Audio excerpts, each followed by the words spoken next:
Not everything you lose is a loss.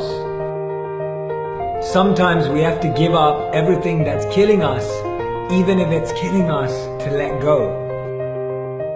Once we remove the old, we create space for the new. Let's start by removing guilt. Guilt is to the spirit what pain is to the body. Mistakes are always forgivable if we're courageous enough to admit them. And remember, the best apology to ourselves or anyone else is changed behavior. It's time to remove excuses.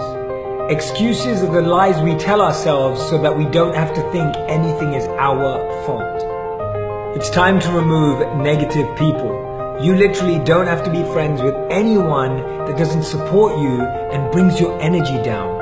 It's okay to start outgrowing people that are not growing. Some people are better left in your past, no matter how bad you want them to be in your present. It's time to remove anxiety. Anxiety is like sitting in a rocking chair. It gives you something to do, but doesn't get you anywhere. Overthinking ruins you. It ruins the situation. It twists things around. It makes you worry. It just makes everything worse than it actually is. Remove trying to please everyone. We lose ourselves trying to please everyone else, and then lose everyone trying to re-find ourselves. It's time to remove negative self-talk. We're defined by the stories we tell ourselves every single day, moment to moment. I'm not good enough. I can't do this. It's not meant for me. Recognize when a phase, a job, a life stage, or a relationship is over and let it go.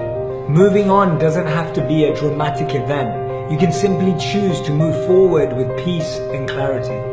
And never remove you from the equation, because then no matter what happens, nothing will ever add up.